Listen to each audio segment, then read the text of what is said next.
গত উপজেলা পরিষদ নির্বাচনেও প্রার্থী ছিলাম, আওয়ামী লীগের নৌকা মার্কার প্রার্থী ছিলাম।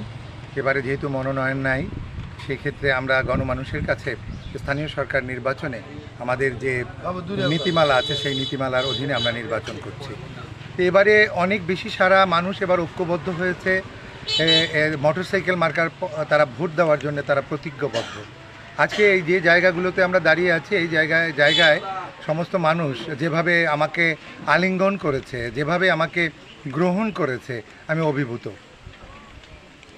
জয়ের ব্যাপারে কতটা আসলে অবাধ, সুষ্ঠু ও নিরপেক্ষ উৎসব মুখর পরিবেশে যদি নির্বাচন হয়, ইনশাল্লাহ আমি মনে করি বরগুনা সদর উপজেলা, যেহেতু আমি ঘোষণা করেছি ঘুষ, দুর্নীতি ও মাদক মুক্ত বরগুনা গর্ব, এবং এই প্রত্যয়ের সাথে সাথে আরও একটি ঘোষণা করেছি, জনপ্রতিনিধিরা ইতিপূর্বে যে কাজগুলো করেছে তার মধ্যে দেখা যায় যে ভৌত অবকাঠামোর উন্নয়নের কথা বলে, অর্থনৈতিক উন্নয়নের কথা বলে, বিভিন্ন প্রতিষ্ঠান গড়ার কথা বলে, কিন্তু আমি মনে করি সব কিছুর মূলে নীতি নৈতিকতা উন্নয়ন করা অত্যন্ত জরুরি। সেক্ষেত্রে এবার আমার প্রোগ্রাম থাকবে, যদি আল্লাহ আমাকে কামিয়াবি করে, আমাদের এই অঞ্চলের যুবকদেরকে মাধ্যমিক শ্রেণী থেকে উপর লেভেলে যে জায়গাগুলো আছে তাদের মধ্যে মেডিটেশনের মাধ্যমে আমরা তাদের মনস্তাত্ত্বিকভাবে তাদেরকে এক সুনাগরিক করে তোলার চেষ্টা থাকবে, এবং যাতে করে নীতি নৈতিকভাবে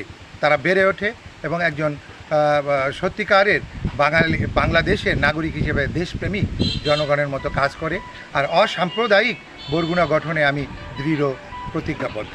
আপাতত আমাদের কাছে প্রচারণায় কোনো বাধা নাই, তবে একটা বিষয় যে স্থানীয় সরকার নির্বাচনে যে সমস্ত জনপ্রতিনিধিদের অংশগ্রহণ করার কথা না, আমাদের নেতাকর্মীরা সেক্ষেত্রে অভিযোগ করছে স্থানীয় সংসদ সদস্য সে এই নির্বাচনী প্রচারণায় তার নাম ব্যবহার করে, একজন বিশেষ প্রার্থী তাকে ব্যবহার করছেন, এবং সেখানে মাননীয় সংসদ সদস্যের যে উন্নয়নের কর্মকাণ্ডের সে যে সমস্ত জায়গায় ইতিমধ্যে হাত দিয়েছেন সেই জায়গাগুলোকে নোটিশ করে এবং বলে যে সে আমাদের পাশে আছে।